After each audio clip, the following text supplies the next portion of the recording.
This the O'Reilly was dead and O'Reilly don't know it. O'Reilly was dead and O'Reilly don't know it. They're both lying dead in the very same bed, but neither one knows the other one's dead.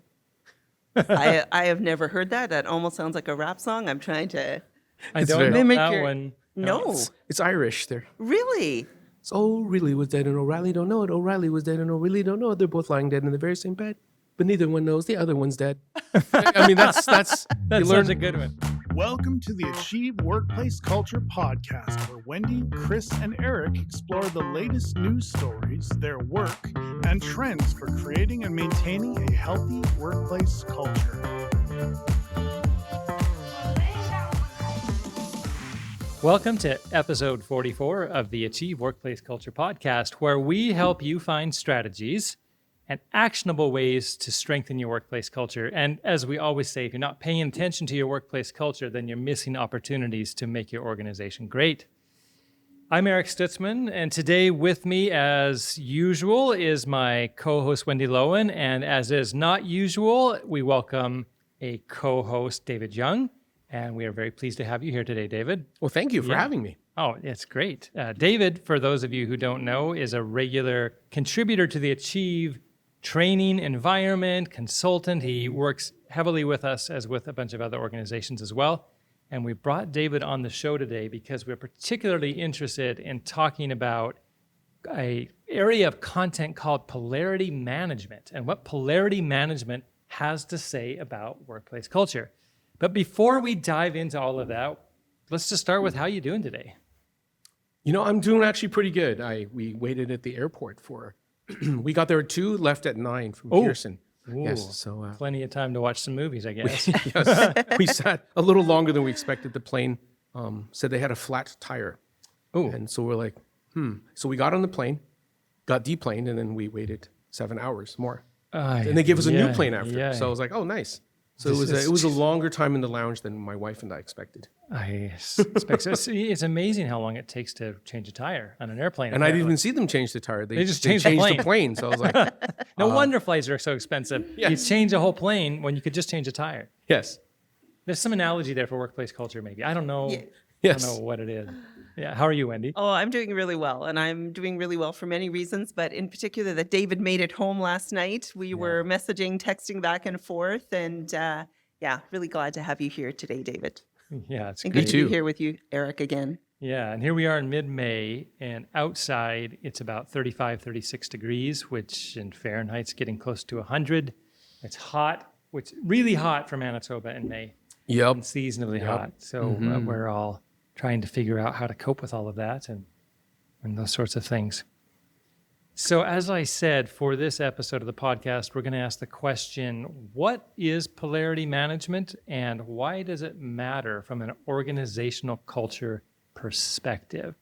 And so we're going to explore that. We're going to think about it. We'll explain a bit about what polarity management is, because I have a feeling many of our listeners haven't heard of polarity management, or if they have, they haven't had any in-depth training in polarity management.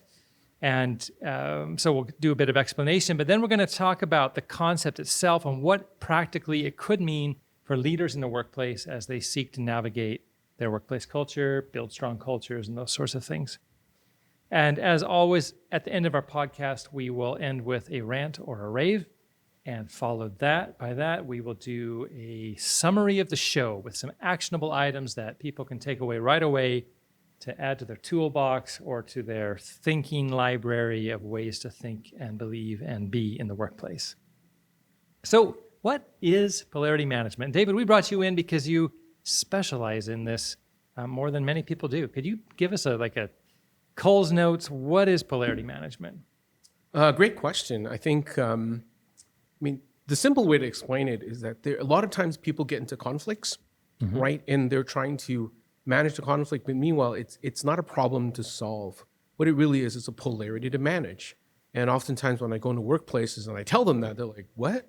What do you mean? What are you talking about? You mean we can't solve this conflict? Yes. I go, well, sometimes we look at the conflict and we see it's misunderstanding, whatever it may be, but it's a polarity. And then, of course, that launches us off into explaining what that is. And I often use an analogy where, you and so-and-so are talking about two things that are seemingly opposite. They are, but they're actually interconnected, interdependent, that if you throw one away, you're going to have problems with the other, and vice versa. And for you to manage the tension between that, and so in communication, in resolving how you deal with leadership problems, and oftentimes I try to use an analogy because most of them they're already doing it, and they've come to a point, they don't have language for it, and then when they're not doing it well, it just shows up as a conflict. But really, once we get that down, they're like, oh, I actually am in agreement with the general direction. It's just the way I'm going about it, and the interdependent and interconnectedness is not being looked at. Right. Mm-hmm. And I've heard people explain polarities as, or a way to think about them as a way to manage unresolvable problems. Just sort of a simple way that I've thought about it a bit. Like, what are the unresolvable problems in our workplaces, in our workplace cultures? Maybe it'd be helpful to get a couple of examples on the table of polarities that we've seen that are common. I know, David, when we were talking ahead of the show, you talked a bit about breathing. Like, yes. if you breathe in and you just keep breathing in, eventually you can't get more air in, but you continue to try, and eventually you're going to pass out because you can't solve the problem of too much breathing in by breathing in more. But people will try. Right. So yeah, I actually, in my workshops, I've done this I usually find a high energy person that doesn't seem like they have any respiratory issues. I usually check with that because they could pass out, and that changes the dynamic of the workshop a little bit. Yeah. So I ask a volunteer and I say, hey, look, will you use an analogy? Let's work in an infinity loop with breathing, okay? And so when you inhale, and I tell them to inhale as much as they can, right? And, and the audience is like, okay, I mean, that's not a big deal until I tell them, don't do anything, just hold it there. And they're like, okay. In about 15, 20 seconds, they're looking at me. I'm like, not yet, please. Audience starts laughing. And then I said, well, there's obviously a problem here because this person's turning red, their face a little bit, right? And I said, so what's the solve to that? And everyone's like, well, to exhale. I go, no, I don't think so. Why don't we inhale even more? And the person's like, what? And so just take some more deeper breaths, like deep lung breaths, like lung expanders. And they do it, and they're like, and then we keep going. And there's a point under a minute. They're like, okay, that doesn't make sense. It's obvious that the solve is to exhale. And then we try the other way. Why don't you exhale all you can? And they're like, no, And so now they have that, I'm so glad I volunteered face. And then they realize that the solve to inhaling isn't always inhaling more, but it's to exhale. And the solve to exhaling too much isn't inhaling too much. So you can use many workplace analogies with this metaphor. And so we breathe in and out naturally. We just kind of know, we know that one. Benefiting from inhaling. And then there's a point when you're no longer benefiting from it, and then you need to exhale, and then vice versa happens. Right. So if your organization can manage that and recognize when you need to inhale and exhale using the polarities, then you've got a really balanced system. Interesting. Yeah. David, as you're talking about breathing in and breathing out, the other example that was really helpful for me as I was learning about polarity management was the idea of activity and rest, right? We're active. If my daughter is running, she's taken up running. And so she's running, but her growth, actually her muscle, her ability to persist and to run longer actually happens in the rest time. And so both the activity and the rest, they seem like polar opposites, but they're both very interconnected in terms of being successful as a runner, just like breathing in and breathing out. You need both of those to be successful Right. at, living and being a human being. And in our organizations, the same is true, that we have these polarities, and often in terms of our workplace culture, we tend to, or it's easy to fixate on one. I think about change and stability as being a very natural polarity within organizations that we hear a lot about from our clients. And if you focus on only change and the benefits of that, you might all of a sudden find yourself in the position where people start to feel really unstable. And so then the organization jumps over in their culture to the other. We got to create systems and processes to stabilize things.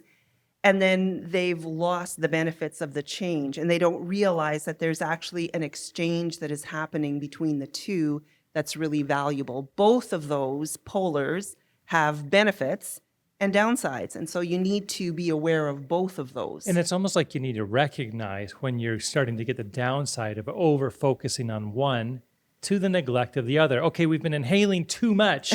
Now we're going to pass out. We've got enough oxygen. We need to get rid of CO2.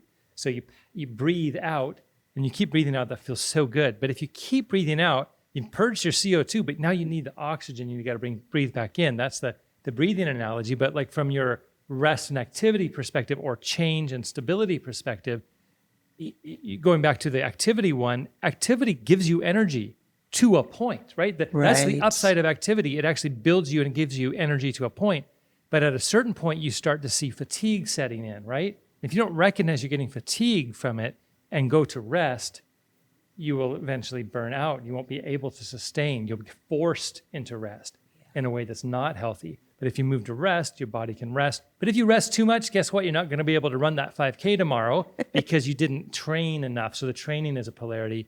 And I see it like what you were talking about, Wendy, the activity, in the organization, what did you call it? Change and stability. Change and stability. I often hear leaders say, well, you got to change or die. Well, what got you here won't get you there. And they really focus on the change and staying current, staying relevant in their marketplace. And that makes sense to a degree.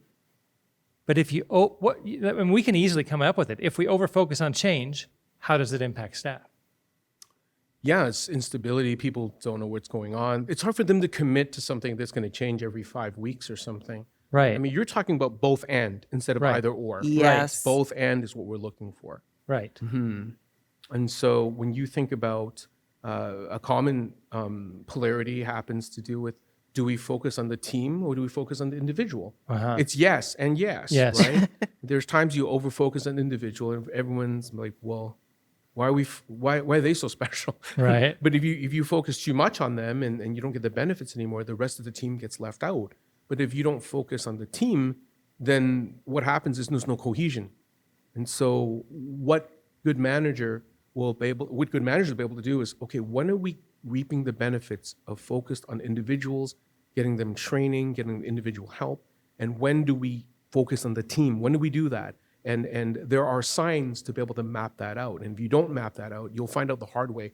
Well, it shows up in conflict, dysfunction, all kinds of things that point to a polarity not managed very well. Yeah. So we talk a bit about mapping, David. So your polarity management is a way to map out unresolvable problems, right? I've heard it also described that way.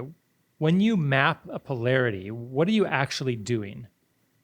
You know, I mean, the concept has been used for thousands of years, even though Okay. it got codified in like around 92 by Barry Johnson. Okay. And so it's like a trademark polarity mapping, but there's different versions of you can do this with. So for example, we'll use a change and stability Okay. as one, okay? So when you map out, just consider drawing an infinity loop.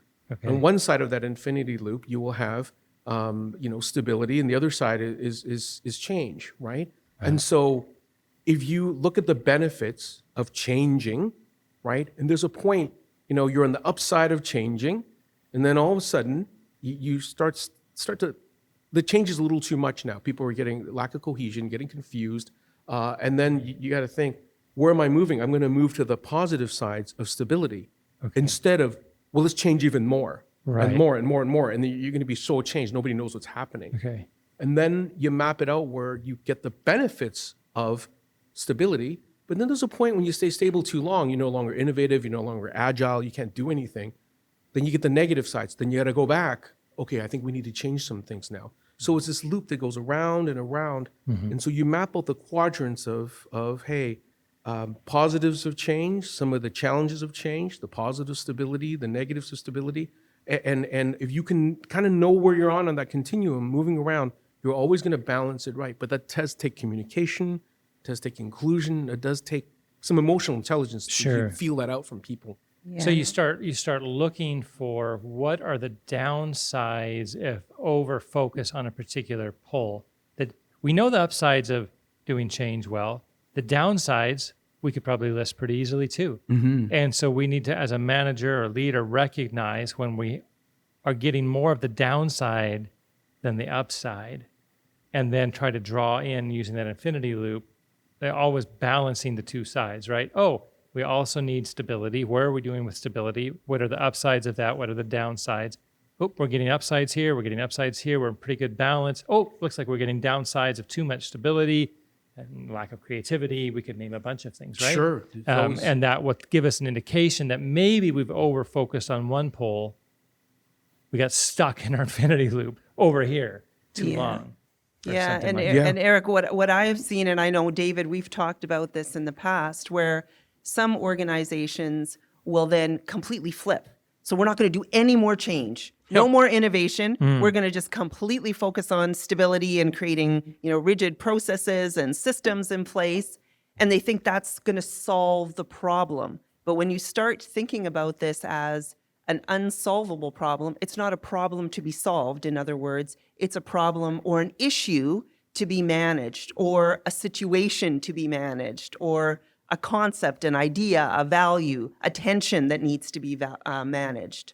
Yes. I mean, one of the big issues now, I mean, there's two ones: working from home, not working from home. Right. Right. And people will anchor, no, one side, no, the other side. Well, hold on. What about both ends? And if you're not willing to listen to that, well, you reap, you're going to reap things that you don't want. Right. And it becomes a conflict for people. And then that's when conflict managers show up and say, hey, there's good in both. But if they're anchored to that side, then they're not going to listen. And then they reap the benefits, or so the consequences of that. Interesting. I just read a summary of Gallup's research on the work from home versus work from the workplace polarity. They didn't frame it that way, but Right. what they're seeing is people who work exclusively from home, while their engagement seems to be high, they're also lonely, frustrated, angry, afraid, Yes. because they're not connecting with people. They're getting the downsides of being alone too much. And if you're overly into the office, while you may feel connected to other people, you don't feel like you have autonomy and freedom and all these other things that are helpful to you, an ability to be flexible with your time. And so there's downsides to over-focusing on one to the neglect of the other. Yeah, that's interesting. So, I imagine you're listening to this podcast right now. You manage a team of 8 or 10 people, 6 people, whatever. You manage a team somewhere, maybe you're a mid-level leader, and you're thinking, polarity management, that's interesting. Where might I actually see that show up on my team? What are the common things that we as leaders should be looking for to know that this isn't something to solve, this is something to manage? Well, you'll see it in different. I mean, usually with the conflict that happens or some type of friction, you'll see it. A quick diagnosis would be like, well, it's personality, they need to get along, or whatever, some quick fix. And so I call that they put out the fire, but they don't understand the fire starter. And they may change the communication style, they might understand each other's personalities. And as opposed to, okay, say one group is really into working, we'll use the same analogy of working from home, Right. and working from the office itself. But what if the manager had the wherewithal and the training to sit down and say, hey, why don't we get us all together and all of us work out, let's map out the positives of working from home. These are the benefits. Right. And what are the changes, what are the challenges working from that? Right. In my past workshops, what I've done is I've talked to people and say, look, can you argue the other side as well as you can argue your side? Right. And if they can't, I'm like, then you're very polarized. And so what it is, it becomes, oh yeah, and no, yeah, no. And then it breaks down to grade 5. Even grade 5s do it better, right? Right. And these are adults. And so they get caught in that. But one polarity has to do with even AI now. Like, how much AI do you use? No, we'll never let machines take over. You mean like what we're doing right now? Like what we're talking with technology? And so if they could present that presentation, get the other side to see, oh, my side isn't all that perfect, and the other side isn't all bad. And so they balance it out, but it's just a matter of when to use it. So working from home, not working from, focus on the team, focus on change and stability. Whether we, how much support we give our staff. One side is micromanaging, the other side is, Right. where's the staff? So you got to balance it out, because if you don't, then either staff don't feel supported or they feel micromanaged. Right. Autonomy and direction, right? Yes. You can over-focus on one to the neglect of the other. Both are important. Yeah. And it costs time and energy because they're talking about the wrong thing. And, we say, if you're having the same 3 conversations, you're probably having the wrong conversation. You're just talking and talking. Yeah, and David, when you talked about the mapping and not getting into the same conversation over and over again and flipping between the polarities, the idea of really being clear around, first of all, noting what a polarity is when you see one, and then being able to map out what are the positives of both of them, you know, in the infinity loop, That's right. the arc, and what are the negatives on the bottom side.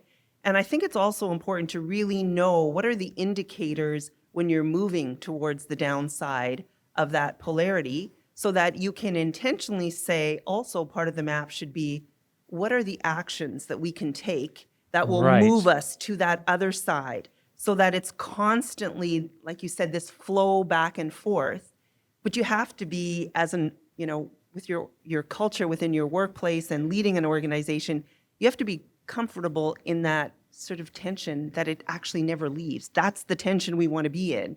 And we know that organizations who can be there, that their leaders stay there, they focus there in terms of moving between the polarities with their culture, they're the ones that will be successful. It's almost like we need to give permission to ourselves and others not to resolve some things, but to manage some things. You don't have to resolve everything. You need to figure out what the positives are of a particular course of action and what the negatives are if you overfocus there, and then think about the other pole. And my guess is that many of us gravitate toward one end of a pole to another. Like imagine the creativity or logical thinking. Logical thinking. Probably a lot of people find themselves along a spectrum. Some people are much more toward logical thinking. Others are much more toward loose creative thinking. And if you ask in an organization, do you need people who are creative? Everyone would say yes. Do you need people who are logical? Well, yeah, actually, probably too. Is that a pole? Yes. And some people who just want to be creative all the time might get frustrated with their colleagues who just want to be really logical and lock things down into policy and procedure and SOPs and that sort of stuff. And the people that are over here going, we're doing great work on all this logical stuff, get frustrated with these free thinkers over here. But the problem is, if everybody was logical and doing that poll, it would be such a boring place eventually, right? You wouldn't innovate. You wouldn't come up with new things. But if you're only over here with all these creative thinkers, eventually we'd be going madly off in all directions with no structure. And so it's a pole to be managed. And as a manager, I need to be thinking about, well, I probably come down on that pole somewhere too. And maybe I tend to lead more toward logic or more toward creativity because that's just who I am. Mm. Yeah, and I think there it's important to think about knowing what the polarities are, but also on a larger scale, team composition. Who are the people you're bringing into your team? What's the diversity of thought, of experience, of background? So that, of course, if I'm a logical thinker, I'm going to naturally feel an affiliation to people who are like me. Right. But if I want to build a strong culture and a strong team, I need to think about somebody who operates, thinks, manages, interacts very differently than I do. Mm. Yeah, I mean, what you're talking about, I agree. There's got to be quite a few things set up for polarity conversations to happen. Okay. For example, you have to have diversity.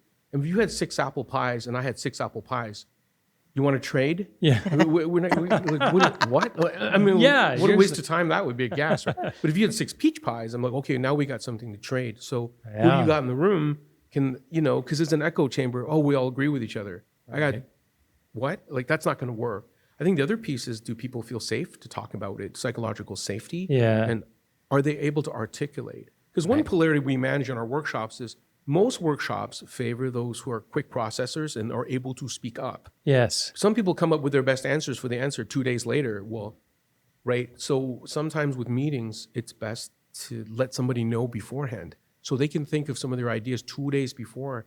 And so when they come in with some stuff. They don't have to come up on the fly. So there's diversity of ability to contribute. Right. But even emotional intelligence, because we know with leaders, if you're not self-aware, you're going to be in trouble, right? Because, the bull in the china shop who's knocking all this stuff down, it's you. Mm-hmm. And the other piece is you don't get feedback. You're going to stay in your blind spots. Then you don't grow. Then what do you do? Right? And so organizations that do polarity management, there is a diversity that we've talked about. There's the ability to speak, there's psychological safety, and also people to be able to give them space to speak and safety to speak as well, or you're going to have the same answers again and again. And we have to value that. We have to value that there are people, or there is a pole that is creative and there is a pole that is logical, and both of those things are valued, and one is not valued more than the other. Or if we recognize we have been valuing more than the other, that we create space for the other end of the pole in our workplace. Thank you. That's an interesting thought about the maturity you need and the diversity you need to really get the benefit from polarity management. You feel it, because I go in an organization, a lot of times the problem is to get rid of those other people that don't think like me. Right. I'm like, are you sure about that? That's like getting rid of your right wing on your plane. I mean, I don't know, right? and they're like, no, this is what we want done. I'm like, oh, I'll be back, right? And the other people aren't going to come back because now they're mad, right? And they're working for somebody else, probably your competitor. Right. And so you're missing who's in the room that can offer the best sides of the way you don't think like. So I mean, I know this sounds strange. I have about 30% of my leadership team, for lack of a better word, when they speak up, I have to brace myself. I'm like, and I pay them to do it. Because if they all think like me, what's the point? So about 30%, when they open their mouth, I'm like, what? Like in my mind, I'm like, what are you saying, right? But I'll tell you, we had a polarity between virtual training and in-person training. Yeah. And I had one of my colleagues said, hey, can we invest into virtual training? I know doesn't make sense now, but this was 7 years ago, before pandemic. And I'm like, virtual training? Who's going to want to sit in the room with everybody, sit in a room just staring at yourself? That's ridiculous. So he asked for a couple $1,000, and because usually when he has an idea, it costs me money. I'm like, well, hold on. So it's fine. Why do you need that much money? I feel like it doesn't make any sense. This was the time when GoToMeeting was a thing. Well, guess what? We started using that material and the way we perform. A lot of people weren't interested, but we got good at it. And so when the pandemic hit, it was like, oh, that was a thing. So he got a gift basket. Say thank you for that, right? I'm glad we, managed. But I didn't think it was a good idea, but I invested in it anyway. But, I've done over 2,000 Zoom trainings now. So it's hard. There's times I click on him, I just can't help but think of him going, oh. Yeah. Because you get good at it. Because, during the early pandemic, people were kicking people out of their rooms, ending meetings. Yeah. Well, we already did all that stuff years before the pandemic. Yeah. And so now it's actually a reality that we do a good half of what we do virtually. And that was an argument at one point. Sure. But now that polarity was managed, and some companies died because of it. They're waiting for the pandemic to be over. Yes. Okay. So that polarity, to be clear, is virtual versus in person. Is one better than the other? Well, actually, there are upsides to both and downsides to both. And you need people on your team who are free to say, I think we've overinvested in one. Could we invest a little bit over here in this other one? Because this might pay off at some point. And that example, wow, that's quite an example. Saved our bacon. Wendy, I heard you talking very recently about values and workplace culture and values in terms of polarities. And I thought that was really interesting, the observation you made. Maybe you could summarize that, because David wasn't part of that conversation. What are you thinking about in terms of, because we talk about values in terms of workplace culture all the time, but values and polarity management, what does that mean? Yeah, we're talking about this podcast, and for our listeners, we want to help them think about creating a healthy culture. And part of that is knowing what your values are. And in that, I think we should also be paying attention to managing the polarity that often comes along with our values. So to use Achieve as an example, one of our values is togetherness. So we believe that we do our best work when we do it together.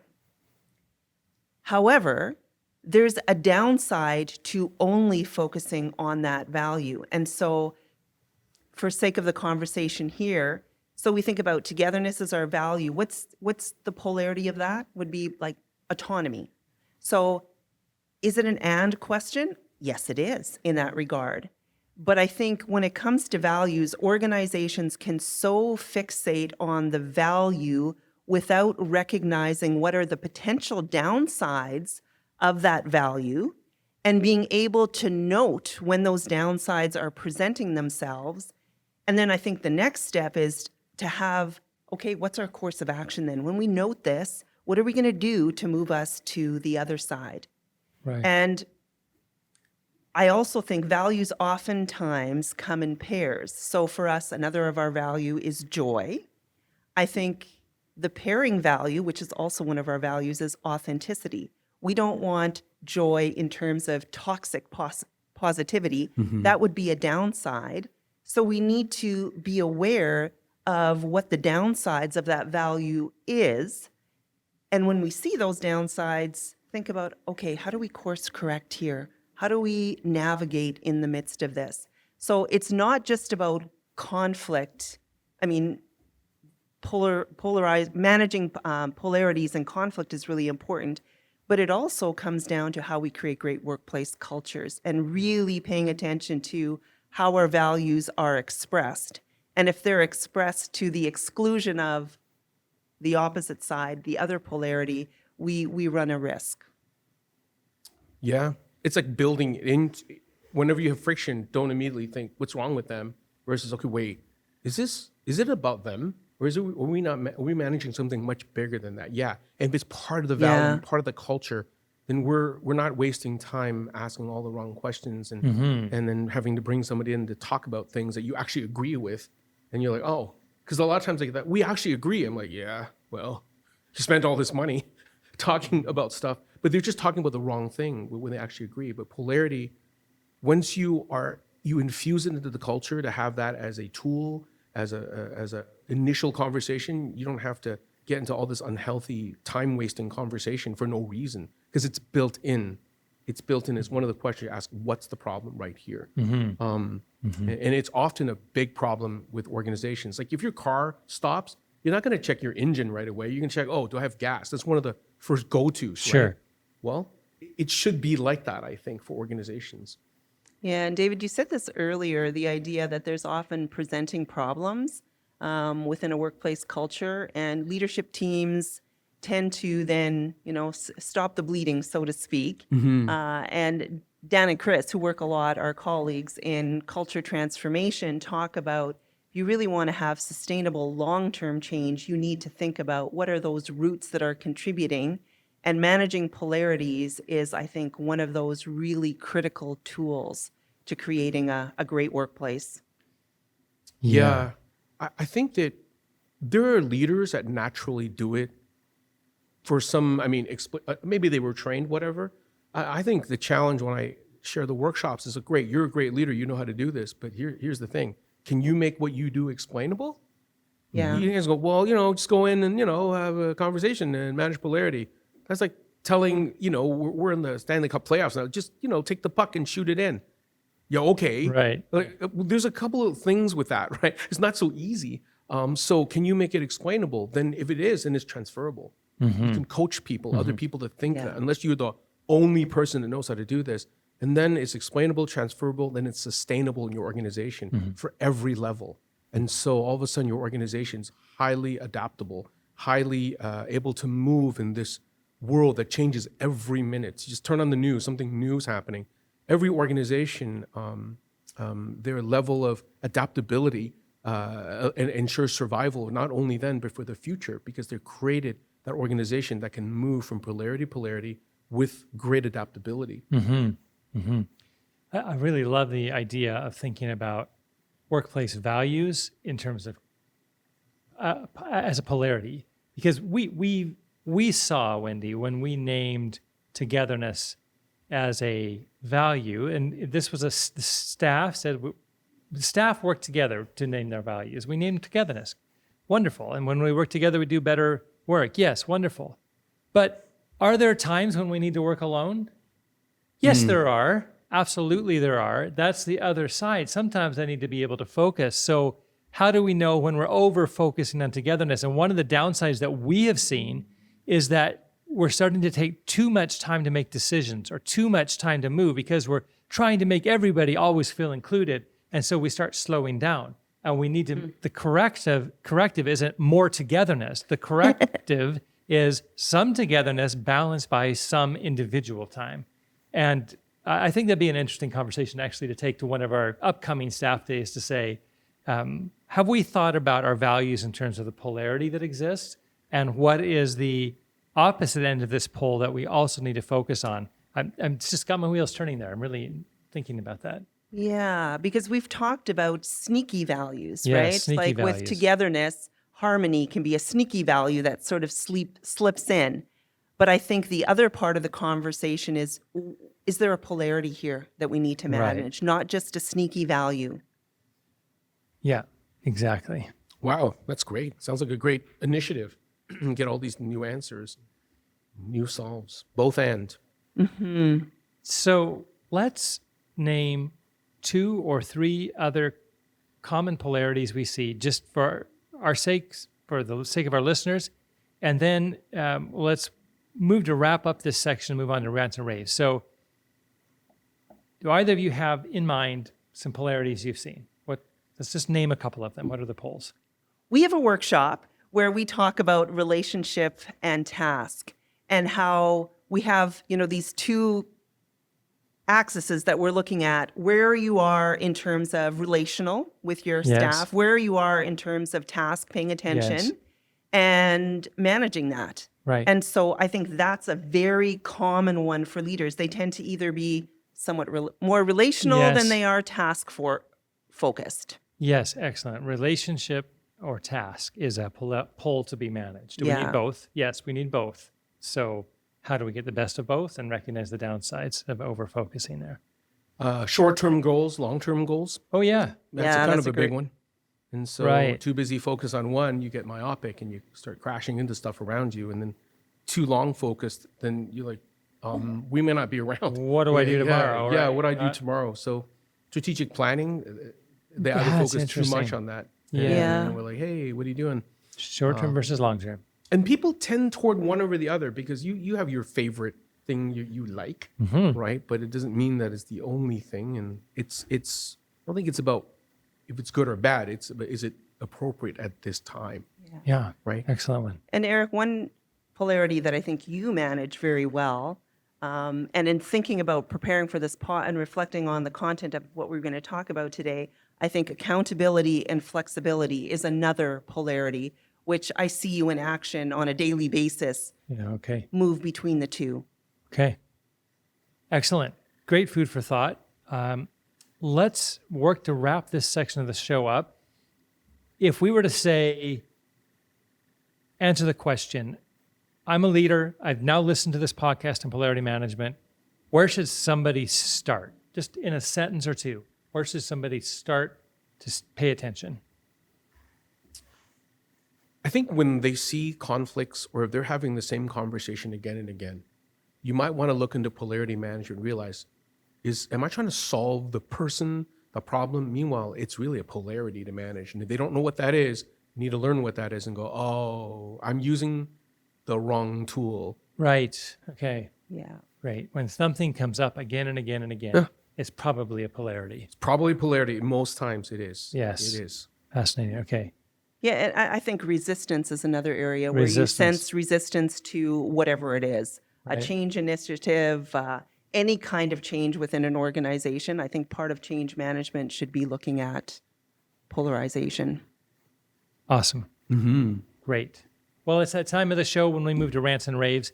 And David, as the guest on our podcast today, we wanted to give you a chance. You, when we prepared for the show, you had talked a bit about some old school leaders and a bit of a rant there. Sure.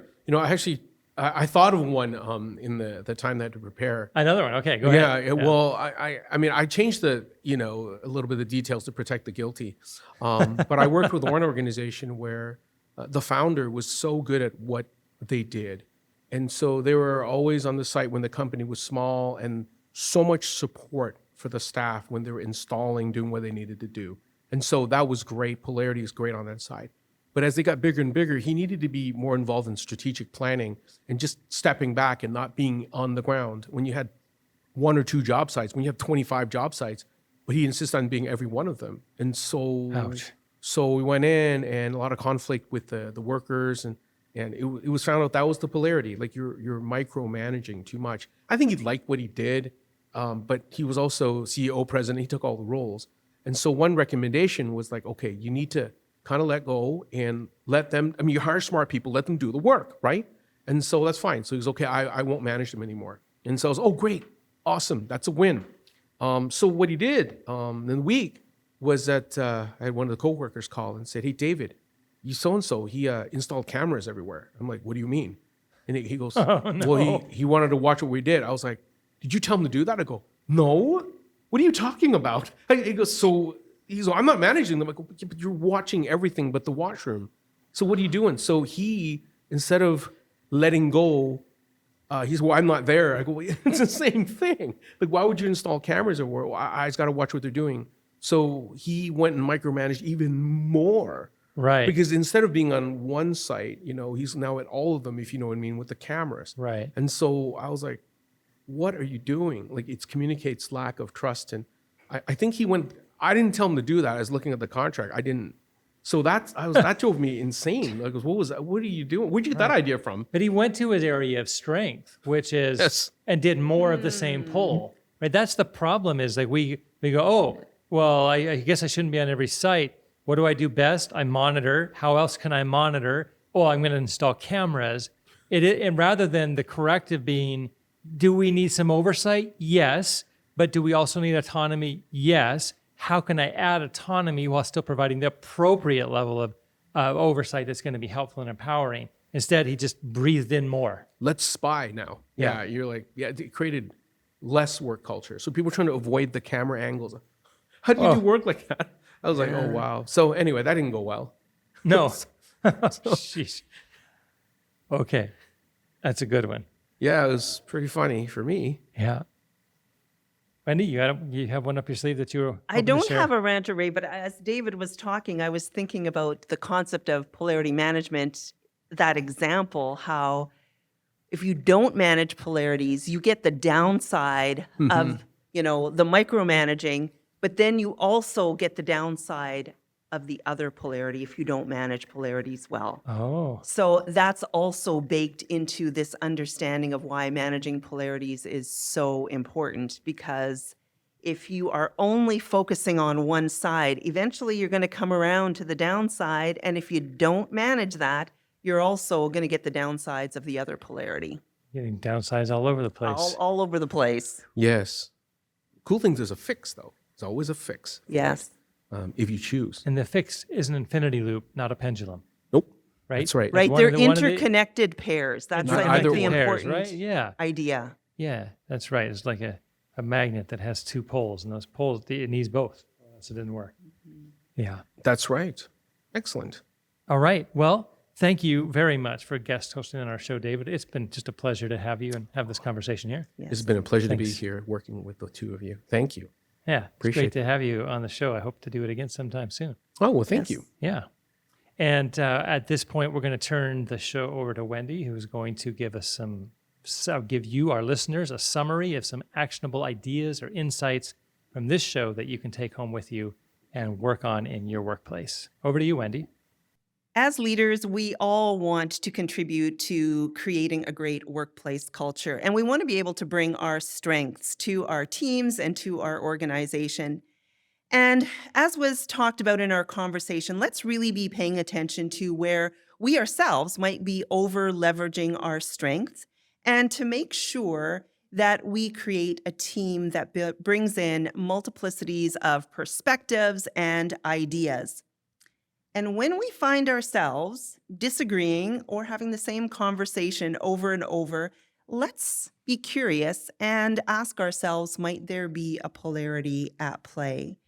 And if we decide that, yes, there is a polarity at play, let's do an assessment, identify what are the strengths of each polarity, what are the downsides, and also what are the markers where we're going to know that we're not capitalizing on the strength of a particular polarity, and rather we're reaping the downsides. So constantly to stay curious in moving between polarities. And the last summary item that I'd like to point out is to really take a look at our values, to take a look at your values and to ask yourself, might there be a polarity in your value itself? And to be aware of what are the downsides of the value so that you can be paying attention so that you can make the most of your value and then you can mitigate for the downsides of your particular value. If you enjoyed and found value in what David was talking about and our conversation here today, I would encourage you to take a look at our website. David will be delivering a public workshop in November, and where he will be really digging into mapping out polarities, looking at what they are and how you can mitigate for them within your organization. I'd like to thank you all for listening in today. Please reach out to us on LinkedIn. Take a look at our website again for David's workshop coming up in the fall. And thank you very much for listening in today. Looking for free resources, training, and consulting in the areas of leadership and workplace culture? Be sure to check out achievecenter.com. That's achieve, CENTRE.com.